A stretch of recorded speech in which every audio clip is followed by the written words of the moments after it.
Iya.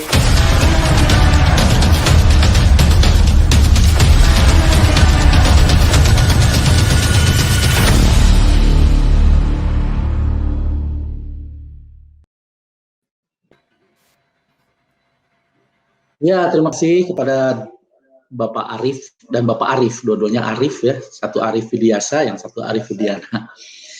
Pemaparan Pak Arif Widiasa begitu banyaknya buat kita semua, manfaatnya banyak. Juga moderator dari Hamzah and the Gun juga bagus sekali ya.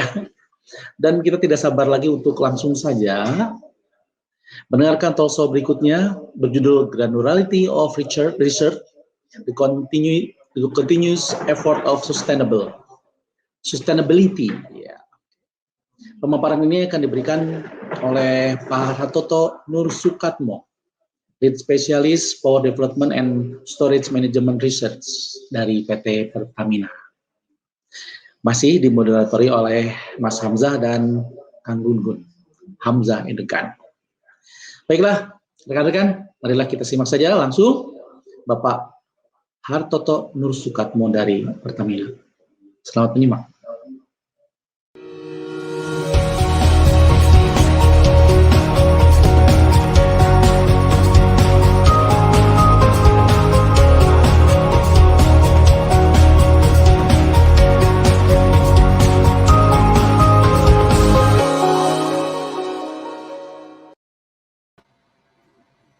Ya, halo rekan-rekan sekalian, kembali lagi ya di sesi yang selanjutnya ya, sesi jam 11 ini cukup menarik nih dari pemaparan dari PT Pertamina. Ada Bapak Hartoto ya, beliau adalah lead spesialis ya terkait research. Oke Mas Gun, kita akan belajar tentang apa ini pada sesi kali ini?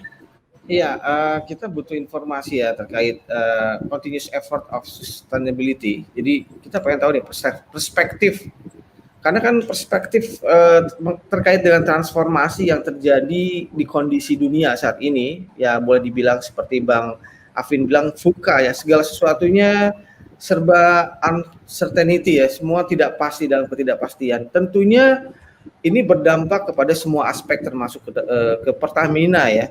Dan kita pengen tahu sih seperti apa yang terjadi terhadap Pertamina Oil and Gas. Tentunya akan sangat berdampak karena ada yang terjadi secara signifikan tentunya ya.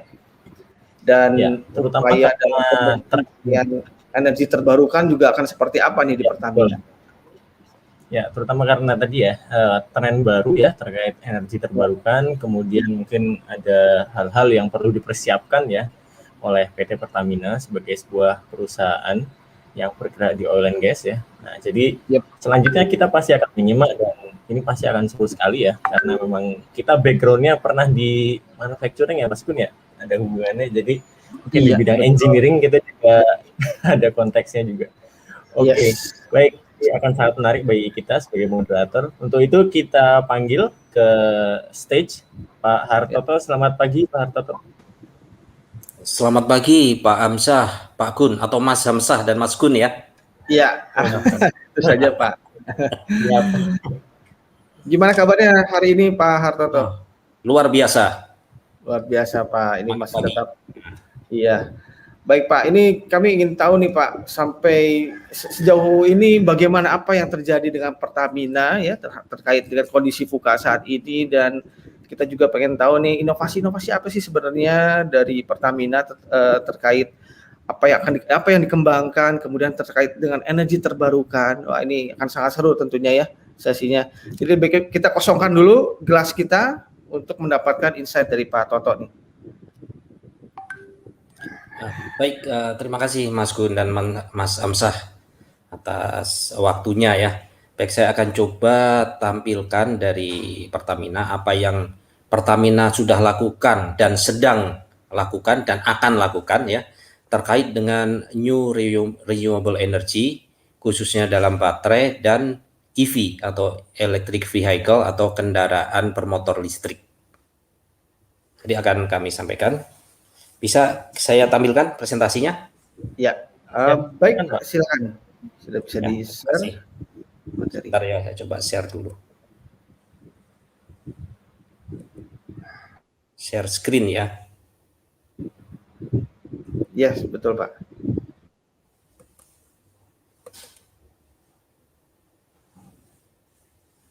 Sebentar ini kok.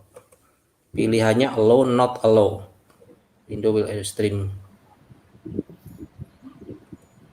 Ya, Barangkali bisa dibantu ya, filenya kita dari panitia yang share juga bisa Pak. Iya. Ini sebentar ya. Baik not Pak. allow. Kayaknya nggak bisa share Pak kayaknya ini. Baik, begitu. nanti Baik. boleh dibantu panitia. Dari panitia ya yang akan men-share. Bentar Pak, saya coba lagi ya kalau nggak bisa dari panitia. Oh, baik Pak, silakan Pak. Oh, nggak bisa. Block ini, your browser has block your screen. Oh, begitu. Baik. Sebentar ya Pak ya. Kami coba untuk bantu dari panitia akan men-share untuk materi dari Pak Toto ya. Iya. Kita tunggu sebentar sesaat lagi. Jadi ini terkait dengan baterai ya Pak ya tadi yang disampaikan ya Pak ya. Wah, luar biasa. Nah, iya, sambil menunggu waktu ya. Pertamina kan awalnya perusahaan oil and gas, kemudian berkembang menjadi energi.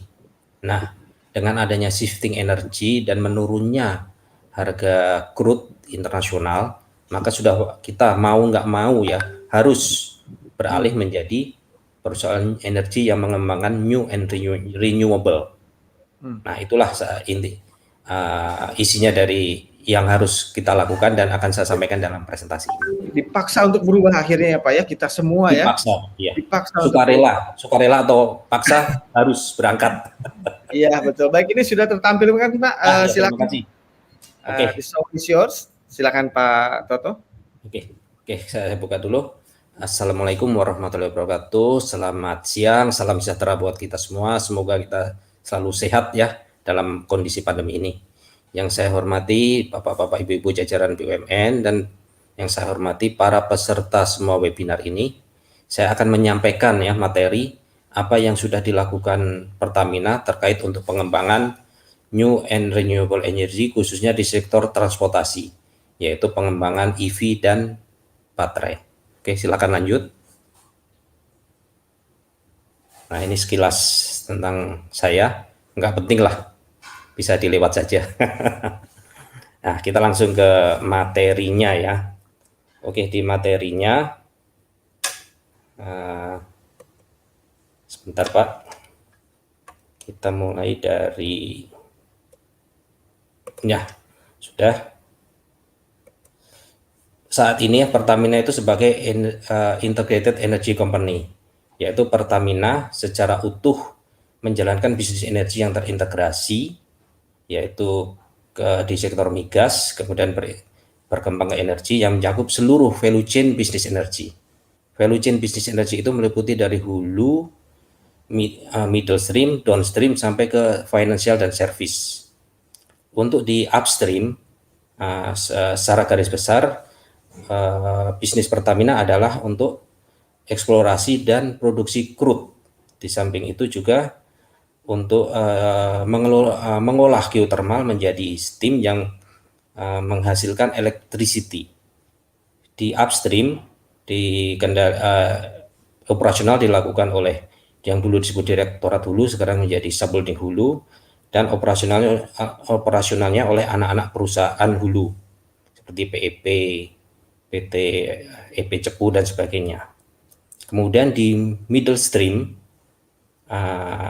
operasionalnya di sini adalah mengolah crude dari hulu untuk menjadi produk, baik produk fuel, gas fuel maupun liquid fuel, dan produk-produk petrochemical. Operasional di middle stream itu adalah di kilang, yang dulu oleh Direktorat Pengolahan, sekarang subholding, yaitu PT anak perusahaan PT Kilang Pertamina Internasional, PT TPPI juga. Jadi macam-macam produknya, baik dari fuel, gas maupun petrochemical, base oil itu dari hulu. Kemudian value chain selanjutnya adalah di downstream. Di downstream adalah distribusi, baik distribusi crude ke midstream untuk diolah maupun distribusi produk dari middle stream ke TPPM atau sampai ke end user di downstream ini juga ada Pertamina Lubrikan, yaitu yang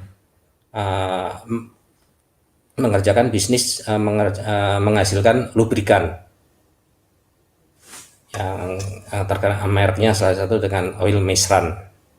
Nah, selain upstream sampai downstream tersebut, Pertamina juga mengelola finance dan service untuk mensupport semua kegiatan tadi, yaitu berupa financial insurance, yaitu PT dilakukan oleh anak perusahaan PT Asuransi Tugu Pertama, kemudian jasa, baik jasa akomodasi patra jasa maupun jasa transportasi pelita, air service maupun jasa kesehatan oleh Pertamina Bina Medica.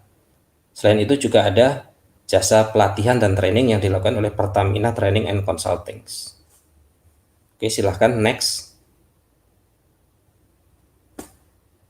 Nah, secara garis besar portofolio energi Pertamina ada dua, yaitu bisnis existing dan bisnis baru yang mau tak mau sudah harus mulai dirintis. Bisnis existing adalah mulai dari crude oil sampai dengan gas untuk pembangkit ya. Bisnis existing ini saat ini masih merupakan porsi yang terbesar karena Pertamina sudah lama bergerak di bisnis tersebut, mulai dari produk-produk refinery, petrochemical, lubricants, transportasi, distribusi dan sebagainya. Sedang bisnis baru itu suatu keharusan karena adanya tren di dunia ini adalah shifting energy dari hydrocarbon energy ke new and renewable energy. Dengan demikian sampai saat ini Pertamina sedang dan akan ya melakukan bisnis baru yang meliputi natural gas untuk diubah menjadi gas metanol, kemudian gasifikasi batu bara untuk DME, kemudian pemanfaatan nikel sebagai prekursor, kemudian menjadi katoda dan menjadi baterai karena nanti akan berbisnis di baterai, dan juga CPO sebagai green refinery yaitu untuk green biodiesel, dan juga tandan sawit untuk metanol dan pembangkit yang NRE. Porsi bisnis baru ini sampai saat ini tentu saja masih lebih kecil porsinya dibanding existing bisnis. Akan tetapi perlahan tapi pasti akan membesar sesuai dengan tuntutan dari shifting energy tersebut. Silakan next. Pertamina sebagai perusahaan energi nasional mulai mengembangkan bisnis energi baru dan terbarukan sebagai bentuk dukungan untuk pengurangan emisi dan sebagai kemandirian energi. Nah, tekanan dari internasional saat ini adalah pengurangan emisi CO2 yang menimbulkan gas rumah kaca. Karena adanya CO2 ini menimbulkan gas rumah kaca sehingga menaikkan suhu bumi, menyebabkan global warming. Menurut penelitian, dalam 10 tahun ke depan, apabila gas CO2 emisinya dibiarkan seperti ini, bumi akan suhunya akan meningkat menjadi 4 derajat lebih panas dari sekarang. Akibatnya, glacier di Himalaya, gunung es di kutub akan mencair dengan sangat cepat. Sesuai penelitian juga, sampai saat ini permukaan air laut telah naik setinggi 20 cm dibandingkan dengan kondisi zaman pas revolusi industri.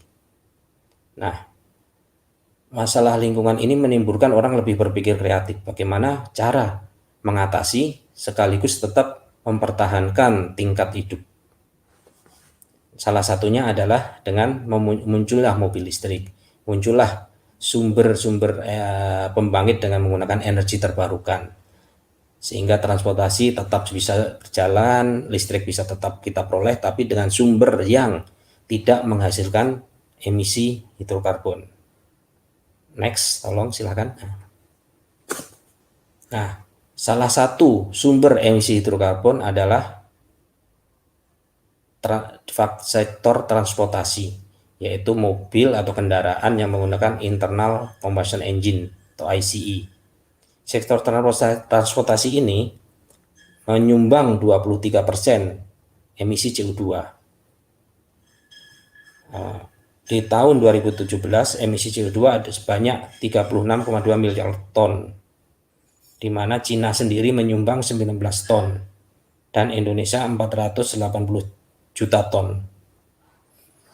Emisi gas rumah kaca dari transportasi terutama berasal dari pembakaran bahan bakar fosil untuk kendaraan yang menggunakan internal combustion engine seperti mobil kecil maupun mobil truk, kapal, kereta api, dan pesawat yang berbahan bakar aftur ya. Nah, itu kondisi saat ini. Sebagai tolong next. Sebagai perbandingan, mobil dengan berbasis fosil fuel menghasilkan emisi CO2 per 19 km sebanyak 4.100 kg. Sedangkan EV atau electric vehicle, kendaraan listrik yang terkoneksi dengan grid dengan pembangkit listrik yang berbahan bakar fosil menghasilkan emisi CO2 sebanyak 1.100 kg. Dan EV yang terkoneksi dengan renewable energy tidak menghasilkan emisi CO2.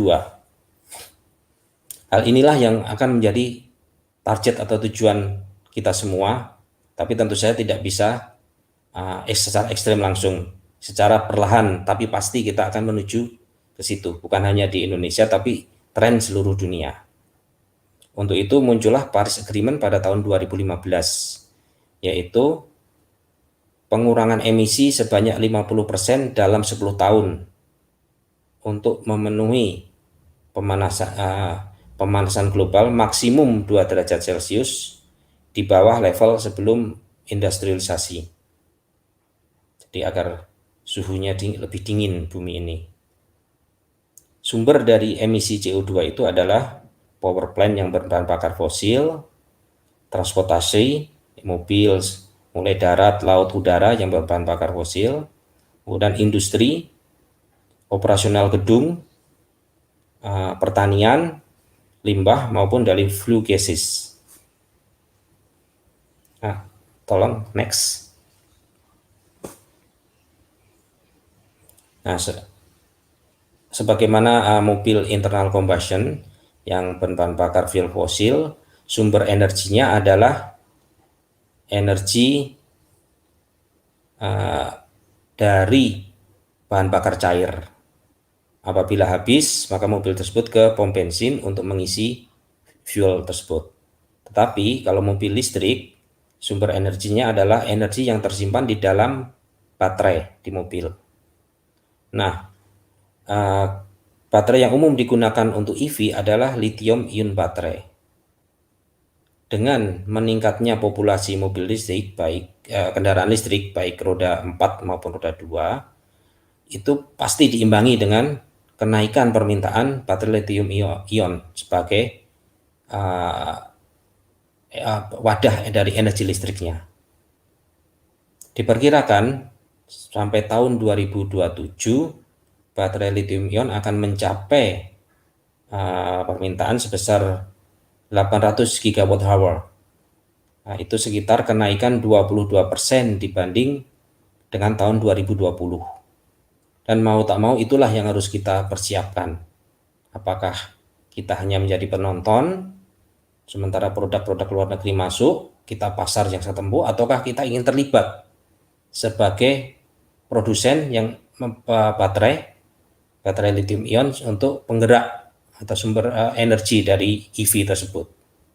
Pilihan ada di kita semua. Nah, tingkat pertumbuhan energi terbarukan itu pasti diimbangi dengan tingkat konsumsi baterai sebagai sumber energi. Sampai saat ini di Korea Selatan itulah negara yang memiliki kapasitas baterai paling besar yang terpasang di jaringannya. Tetapi negara-negara lain dalam waktu dekat pasti akan mengejar, karena itu suatu kebutuhan yang dalam waktu dekat ini mau tak mau harus dipenuhi sebagai tren untuk membuat lingkungan dan dunia menjadi lebih bagus, mengurangi emisi CO2. Oke, berikutnya. Nah, sebentar, Cocokan, ya. Uh, nah, Indonesia saat ini sebagai negara yang besar ya, mempunyai potensi untuk mengembangkan industri baterai. Posisi awal Indonesia sebetulnya saat ini cukup kuat untuk bermain dan mengembangkan industri baterai. Alasan yang pertama adalah Indonesia merupakan salah satu ekonomi terbesar secara global, yaitu negara nomor 7 ekonomi terbesar dalam hal PDB, yaitu dengan 3,8 triliun PDB tahun 2020. Diantisipasi Indonesia akan menjadi ekonomi terbesar kelima secara global di tahun 2045. Saat ini Indonesia mempunyai sumber daya alam mineral yang kuat. Salah satunya adalah nikel sebagai bahan baku untuk membuat katoda baterai. Indonesia dicatat sebagai negara dengan cadangan nikel terbesar. Selain mineral nikel, mineral untuk bahan baku baterai adalah tembaga, mangan, dan aluminium. Semuanya itu ada di Indonesia. Tembaga kita posisi nomor 5, mangan nomor 6, dan aluminium juga nomor 6. Kita cadangannya terkuat di dunia. Itu menjadi modal dasar bagi kita untuk bermain di bisnis baterai. Selain itu, dengan jumlah penduduk yang besar dan luas area yang tersebar di pulau-pulau gitu, Indonesia merupakan pasar produksi dan penjual mobil di ASEAN yang cukup besar. Per tahun kendaraan roda 4 yang terjual adalah 1,2 juta, sedang kendaraan roda 2 6, juta. Proyeksi pertumbuhan sampai tahun 2025, kendaraan roda 4 akan terjual 2 juta dan kendaraan roda 2 akan terjual 8,8 juta. Apabila itu semua menjadi kendaraan listrik, tentu saja baterai lithium ion yang dibutuhkan sebagai storage energi cukup besar. Itu baru dari mobility, belum yang dari stationary. Selain itu, keuntungan lokal rantai pasokan EV dan tingkat biaya Indonesia rendah. Lebih dari 45% nilai EV berasal dari komponen baru yang berbeda dengan rantai pasokan mobil pembakaran internal. Sehingga ini peluang bagi bisnis baru di Indonesia untuk memasok komponen tersebut yang tidak diproduksi tidak diproduksi untuk mobil pembakaran internal. Selain itu, 35% biaya EV berasal dari baterai, di mana baterai ini direncanakan diproduksi oleh lokal. Sehingga ini merupakan suatu lagi peluang yang harus kita tangkap dan kita kembangkan. Nah, berikutnya. Indonesia merupakan negara dengan cadangan nikel terbesar karena kadar nikel di dalam biji nikel yang ditambang di Indonesia sekitar 1,65%. Hal ini lebih tinggi dari kadar biji nikel yang ditambang di tempat lain.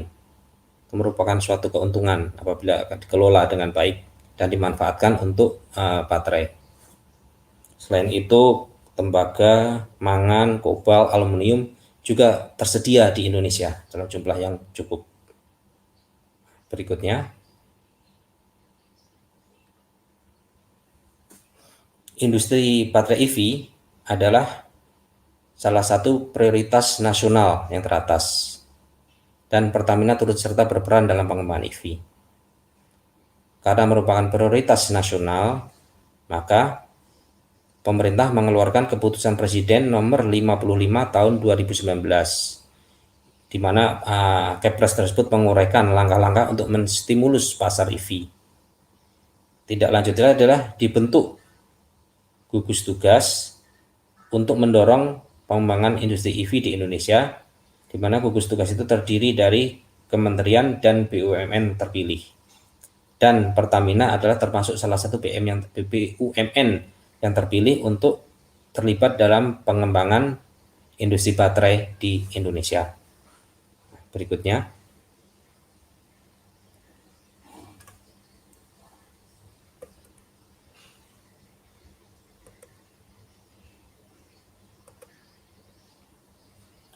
Kepres nomor 55 tahun 2009 tersebut sesuai dengan Rencana Umum Energi Nasional yang dikeluarkan oleh Direktorat Jenderal Ketenagalistrikan, Kementerian Energi dan Sumber Daya Mineral.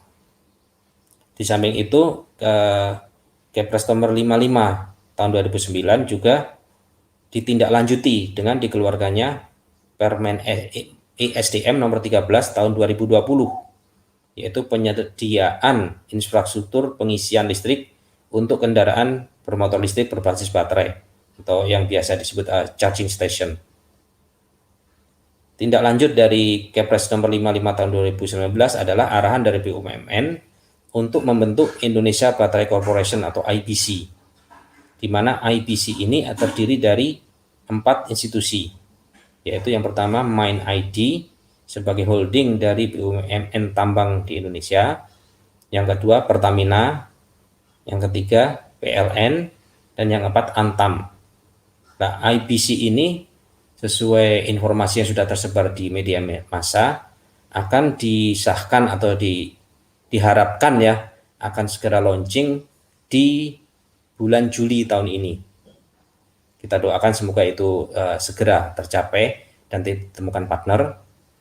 Nah, sebagai holding, IBC ini dalam operasionalnya nanti akan membentuk anak-anak perusahaan, di mana anak-anak perusahaan itu akan beroperasi sesuai dengan bidangnya masing-masing yang meliputi dari hulu sampai hilir. Di hulu ada pengolahan dari biji nikel menjadi nikel murni. Setelah jadi nikel murni diproses lagi menjadi baterai prekursor, yaitu bahan untuk membentuk anoda baterai. Anoda baterai ini adalah elemen terpenting dalam baterai sel. Nah, ada juga anak perusahaan nanti yang di bawah IBC ini yang untuk membentuk katoda, memanfaatkan sumber daya alam yang ada di Indonesia, kalau bisa dimaksimalkan. Kemudian setelah terbentuk katoda harus dibentuk baterai sel, sehingga ada juga nanti anak perusahaan yang memproduksi baterai sel sesuai target ya dan spesifikasinya nanti. Nah, dari baterai sel yang terbentuk tadi itu juga tidak bisa langsung digunakan, tapi harus dibentuk dulu menjadi baterai modul dan kemudian baterai pack yang dilengkapi dengan baterai management system. Nanti peruntukannya sangat spesifik untuk end usernya. Itu nanti ada perusahaan juga yang membuat, anak perusahaan yang membuat. Nah, dari baterai pack tadi akan dipakai oleh end user. End usernya bisa berupa mobility, yaitu kendaraan roda 4 maupun kendaraan roda 2, atau juga untuk energy storage system yang stasioner. Bisa dipakai misalnya di remote area atau di gedung dengan kondisi tertentu, atau juga bisa dimanfaatkan untuk charging station. Nah, baterai sel tersebut pasti ada lifetime-nya.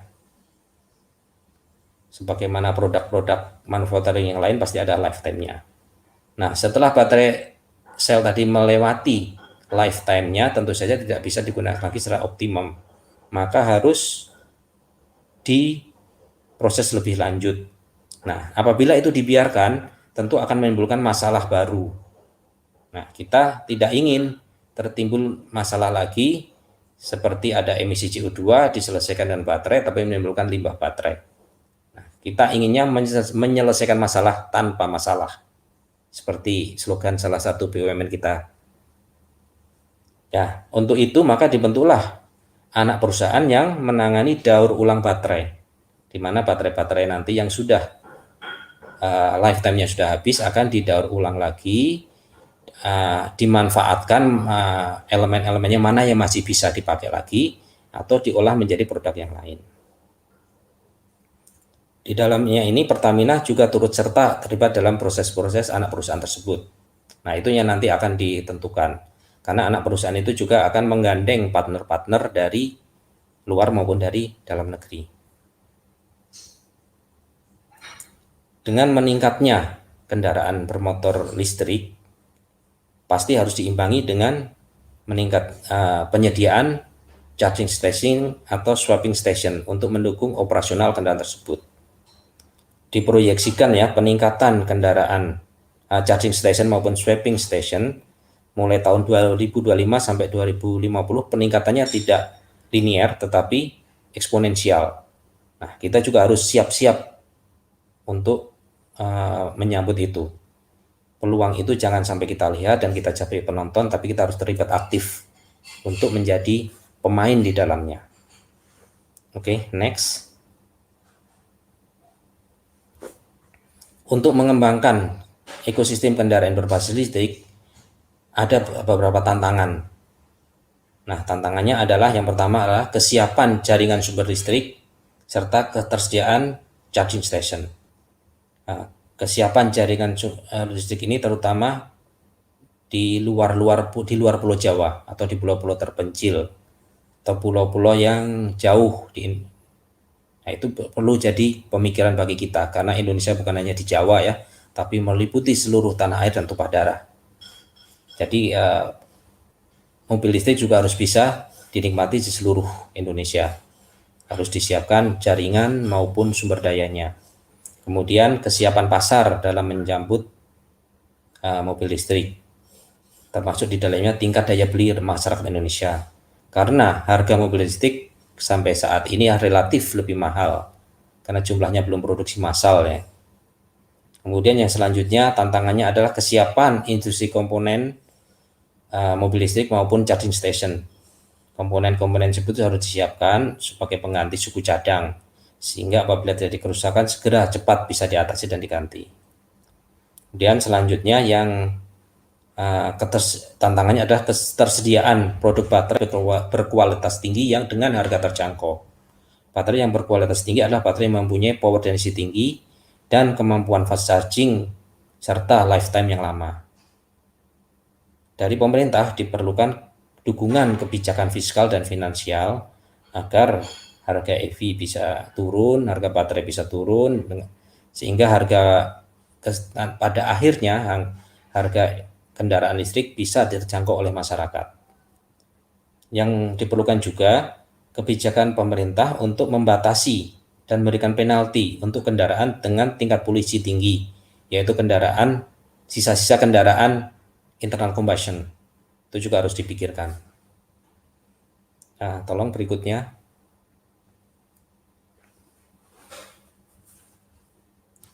Untuk sebentar Pak, saya cocokin dulu. Oke. Untuk kendaraan internal combustion, apabila fuelnya sudah habis, maka pergi ke pom bensin untuk mengisi. Demikian juga kendaraan listrik. Apabila energi listrik yang tersimpan di baterai sudah habis, juga diperlukan stasiun pengisian untuk baterai listrik tersebut.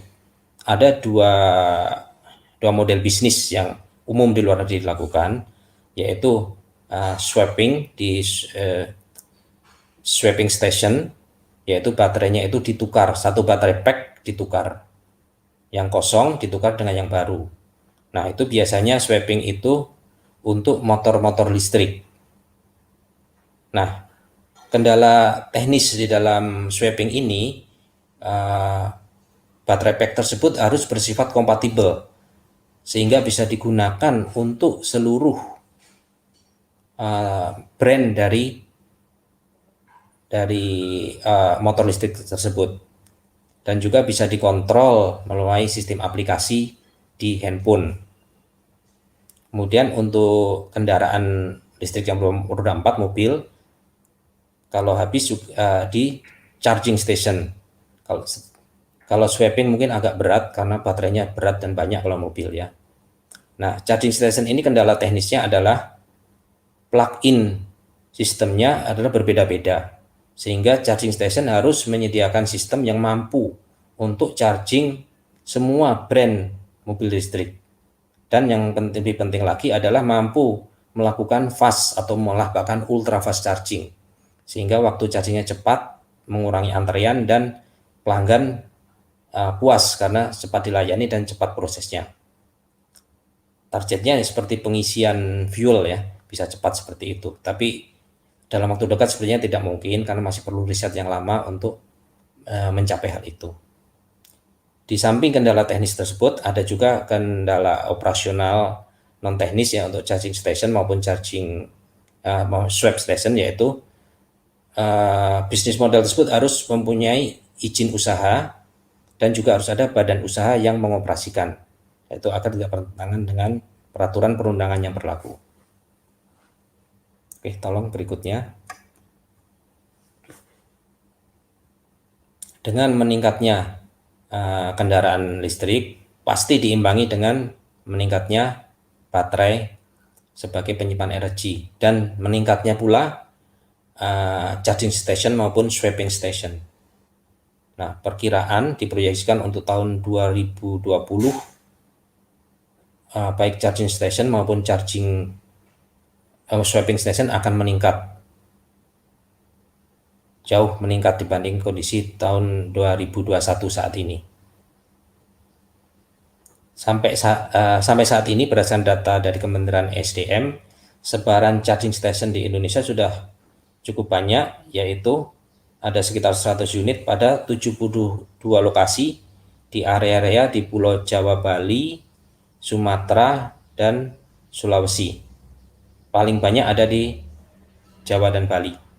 Nah, charging station tersebut biasanya ditempatkan jadi satu dengan SPBU atau SPBG di mall atau perkantoran atau area parkir atau area perhotelan. Yang tujuannya adalah yang memudahkan bagi para pengguna, sementara penggunanya berbelanja atau bekerja atau menginap di hotel, kendaraan listriknya bisa di charging atau di SPBU kalau di rest area seperti itu. Nah, tolong next. Nah, peran Pertamina terhadap pengembangan atau membangun ekosistem kendaraan listrik, yang pertama adalah Pertamina sudah membangun 4 charging station di Jakarta, yaitu di Fatmawati, SPBU Fatmawati, di MT Haryono, di Lenteng Agung, dan di Kuningan. Yang kedua, pada akhir tahun 2020, Pertamina bersama Gojek melakukan uji coba bersama, yaitu Pertamina meminjamkan motor listrik kepada Gojek. Kemudian Gojek mengoperasikan motor listrik tersebut oleh abang-abang Gojek sebagai motor listrik Gojek yang biasa, sebagai motor biasa tetapi listrik. Nah, sistem pengisian listriknya adalah merupakan swapping, di mana lokasi swap itu sudah pada tempat-tempat tertentu, sehingga abang Gojek tadi kalau habis atau hampir habis bisa menukarkan baterai tersebut di lokasi tersebut. Dan ini juga memberikan feedback yang baik pada kita, karena abang Gojek itu juga memberikan pendapatnya, apa kesulitannya, apa harapannya, dan bagaimana pelaksanaan real di lapangan. Tolong berikutnya. Nah, charging station di Jakarta yang dipunyai oleh Pertamina ini ada yang belum beroperasi, yaitu di Kuningan, sedang yang lainnya sudah beroperasi dan free of charge. Jadi silahkan mencoba kalau ada waktu di lokasi-lokasi tersebut. Next. Pertamina juga sudah melakukan survei terhadap ekosistem kendaraan listrik di Indonesia. Hasil dari survei tersebut, dari responden itu, yang paling diinginkan adalah ketersediaan plugging untuk charging, yaitu untuk kemudahan jika listrik kapasitasnya sudah turun, memudahkan untuk charging. Kemudian mereka juga menginginkan lokasi-lokasi yang strategis untuk charging, sehingga sembari melakukan kegiatan atau aktivitas lain, kendaraannya bisa di-charging. Dan ada juga yang meminta fasilitas pendukung di charging station atau swapping station tersebut, baik berupa musola atau mini shop, toilet, ATM, dan sebagainya. Dan yang tak kalah pentingnya adalah permintaan untuk fast charging, agar chargingnya tidak lama, sehingga waktu tunggu dan waktu antreannya menjadi sedikit, dengan demikian menjadi lebih efisien. Harapan dari para responden tersebut adalah pembayarannya adalah non tunai. Sebagian besar mengingat tersebut. Dan itu bisa diantisipasi dengan aplikasi My Pertamina yang sudah kami punya. Untuk kedepannya My Pertamina tersebut bisa digunakan ya untuk kebutuhan monitoring juga, untuk pencarian lokasi charging station, untuk booking system, sehingga sebelum sampai sudah terdaftar sehingga bisa dilayani dengan cepat, manajemen antrian maupun operasional lagi yang lain. Itu harapan kami untuk mendatang. Jadi integrasi antara aplikasi My Pertamina dengan charging station maupun swapping station. Next. Nah, Pertamina juga melakukan riset terhadap baterai. Riset tersebut sedang dan akan terus dikembangkan. Salah satu risetnya adalah tentang baterai sel. Karena baterai sel adalah komponen yang paling mahal pada sebuah EV. Maka kemampuan untuk memproduksi baterai sel adalah poin yang strategis dan berdampak pada total komponen dalam negeri EV. Nah, baterai sel yang sudah kami kembangkan adalah baterai sel tipe LFP 18650, baterai sel tipe NCA 18650, dan baterai sel tipe NMC 18650. Perbedaannya adalah pada material katodanya. Tantangan dalam mengembangkan produk baterai sel adalah peningkatan kapasitas energi dengan diimbangi konsistensi kualitas produk. Samping itu juga production cost-nya juga harus murah dan kecepatan charging-nya yang diharapkan tinggi. Nah, next. Riset baterai sel tersebut Pertamina melakukan dengan kerjasama riset dengan UNS, Universitas Negeri 11 Maret Surakarta. Di samping riset baterai sel, Pertamina juga sudah riset yang menghasilkan prototipe baterai energy storage system berkapasitas 72 kWh yang dioperasikan di kantor Pertamina, dan riset ini masih berlanjut untuk dikembangkan dengan solar hybrid power system. Next. Nah, riset selanjutnya adalah Pertamina juga sudah melakukan riset dan menghasilkan prototipe baterai pack. Baterai pack ini dilengkapi dengan BMS yang handal yang merupakan hasil riset internal Pertamina juga. Baterai pack ini casingnya juga lebih kuat dan ergonomis serta sistem thermal yang baik untuk menjaga kelangsungan operasional baterai. Di samping itu Pertamina juga sudah melakukan riset dan prototyping untuk sistem swapping baterai. Next. Nah, untuk kedepannya dari Pertamina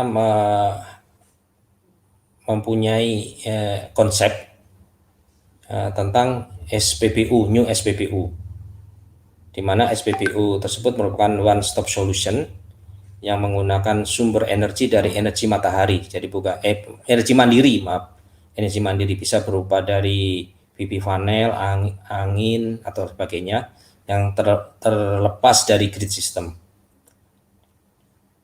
Servis yang dijalankan di SPBU tersebut meliputi fueling baik LPG maupun liquid fuel, dan juga swapping dan charging, di mana pelaksanaannya adalah self service sehingga hanya membutuhkan sedikit pekerja. Di samping servis yang fueling, juga non fueling retail yang berupa minimarket, nitrogen, mini shop, oil mart, ATM, ruang tunggu dan sebagainya seperti yang diharapkan dari survei yang kami lakukan tersebut, sehingga memberikan kenyamanan pada pelanggan kami. Skema pembayarannya adalah cashless.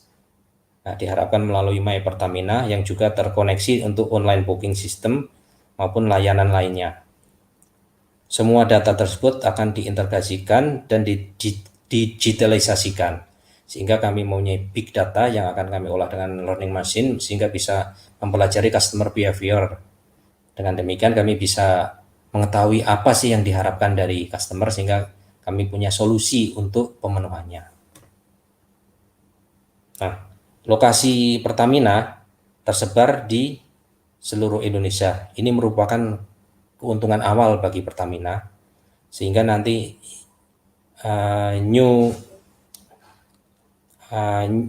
SPBU new konsep tersebut bisa diaplikasikan perlahan-lahan pada existing SPBU tersebut yang sudah tersebar di seluruh Pertamina.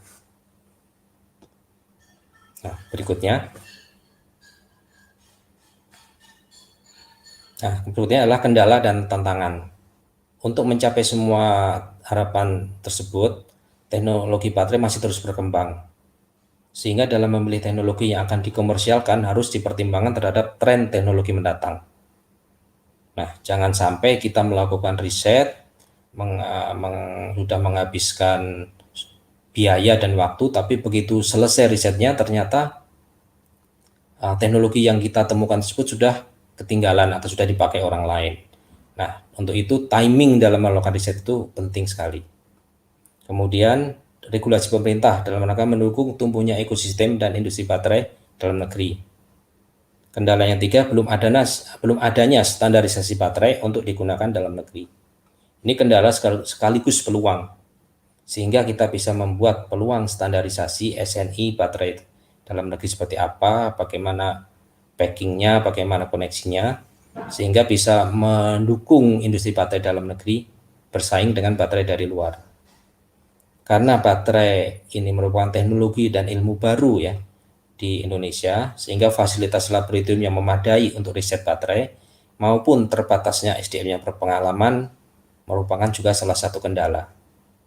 Ya, diharapkan dalam waktu mendatang milenial kita bisa belajar tentang baterai sehingga menguasai teknologinya. Kemudian kendala berikutnya, diperlukan mitra strategis global dalam mengembangkan teknologi sebagai off-taker produk baterai lokal untuk memenuhi skala produksi dalam memanfaatkan sumber daya alam dan negeri. Nah, ini juga sulit juga kendala ini.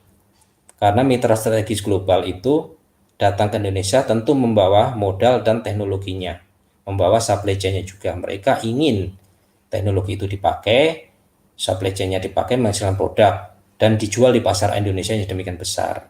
Kalau itu terjadi, kita hanya sebagai penonton.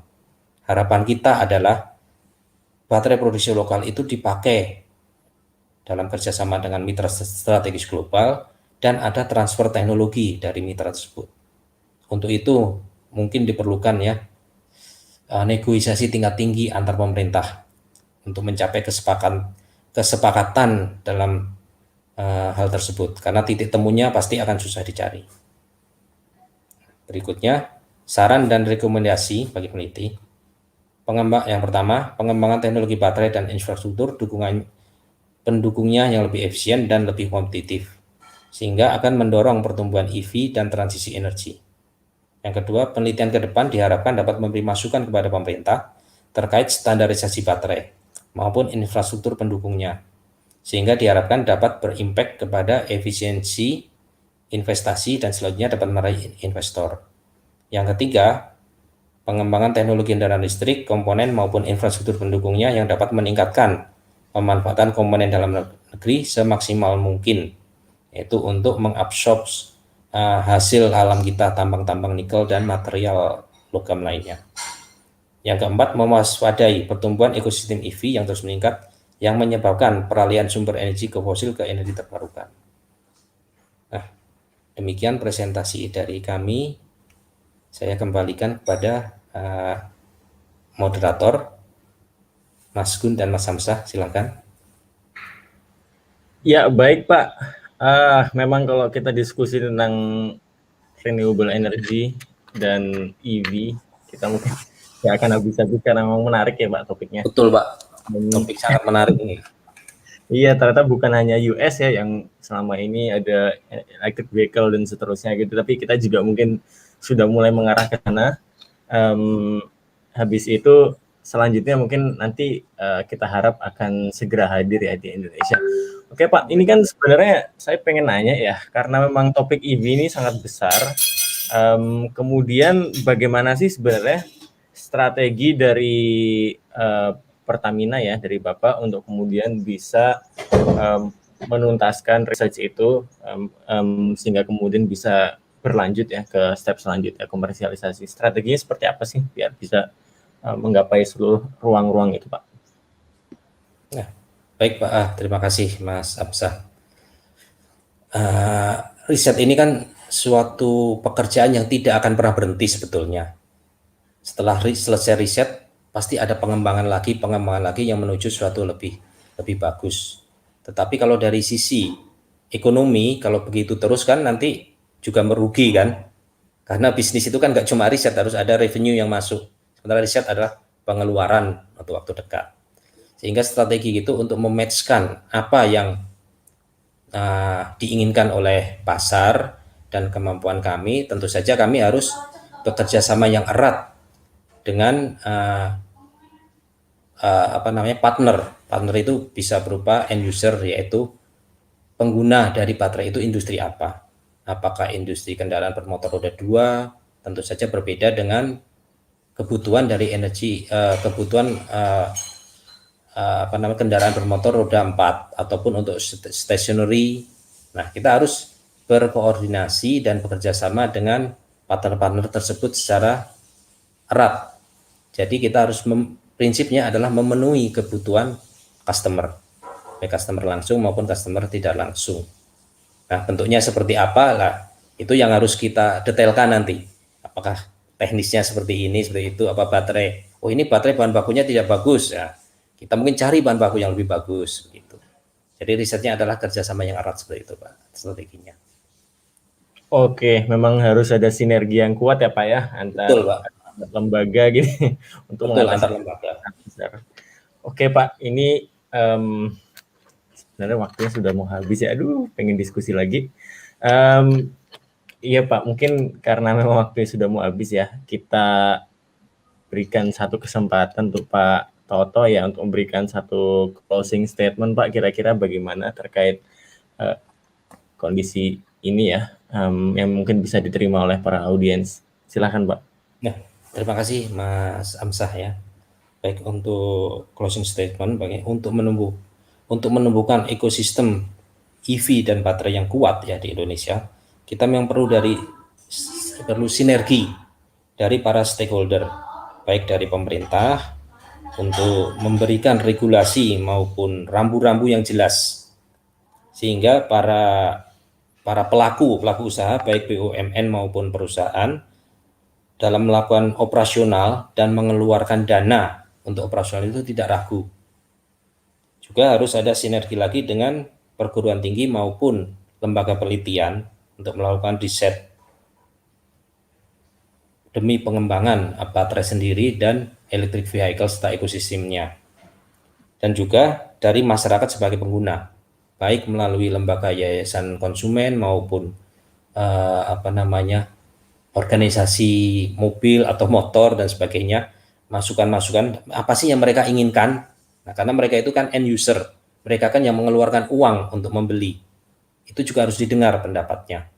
Apa yang mereka inginkan, apa yang mereka harapkan, dan kondisi saat ini apabila sudah memakai produknya, apa keluhannya, itu juga harus didengarkan.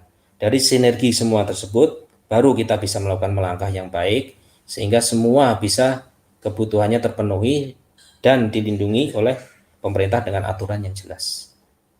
Demikian dari kami, Pak. Terima kasih. Ya, baik. Terima kasih Pak Toto atas insight dan masukannya, Pak ya. Demikian acara kali ini kita akhiri. Terima kasih banyak atas waktu dan semua insight yang diberikan Pak Toto. Mudah-mudahan kita bisa ketemu lagi di lain waktu dan kesempatan ya Pak ya. Semoga Pak. Ya, baik. Kami ucapkan terima kasih kepada para audiens yang sudah hadir kali ini, dan mohon maaf untuk banyak sekali pertanyaan yang memang belum bisa kita angkat ya di sesi kali ini karena waktunya ternyata memang tidak terasa sudah habis. Tapi jangan berkecil hati teman-teman ya. Setelah ini di jam 1 siang akan kembali lagi ada acara yang tidak kalah menarik terkait dengan inovasi. Kita tunggu selanjutnya. Terima kasih Pak Toto. Selamat siang. Selamat siang. Sehat selalu dan tetap jaya Pak ya, Pertamina Pak. Ya. Salam sehat. Sama-sama Mohon Pak. izin live. Ya, terima kasih Pak.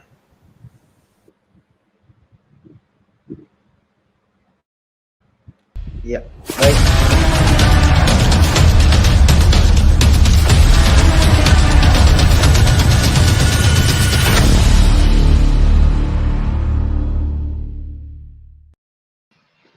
Baik, rekan-rekan, demikian tadi pemaparan dari Pak Hartoto. Terima kasih atas pemaparan yang sangat berguna juga untuk moderator Mas Hamzah dan Kang Gugun ya, yang demikian mumpuni dan mengetahui banyak permasalahannya.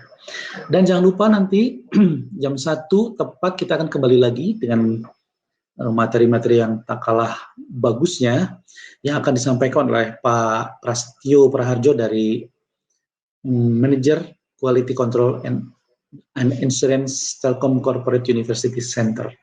Moderatornya masih Mas Hamzah dan Mas Gugun ya. Tapi berikutnya ada dari Alex Lee, Principal Consultant and for Nation ICT Talent Development of Huawei. Nah, kalau ini moderatornya nanti adalah Mas Aan Priyatna dan Maria Eka Kurniawati. Jadi banyak sekali materi-materi yang jangan dilewatkan oleh kita semua. Saya juga masih ingin mengajak Anda untuk follow Instagram itdri.id, telkom.corpu, living in telkom, sprinting, smart eye VR, dan mohon di-subscribe channel YouTube kami yaitu Digital Amoeba. Dan bagi Anda yang ingin virtual expo, di sini ada 10 galaksi, tur galaksi secara 360 derajat dengan ambience antariksa. Caranya masuk ke website bumnbergerak.id dan klik virtual tournya. Baik rekan-rekan, kita break sejenak untuk santap siang dan sholat. Jam 1 kita kembali lagi dengan materi-materi yang lebih bermanfaat. Sampai jumpa.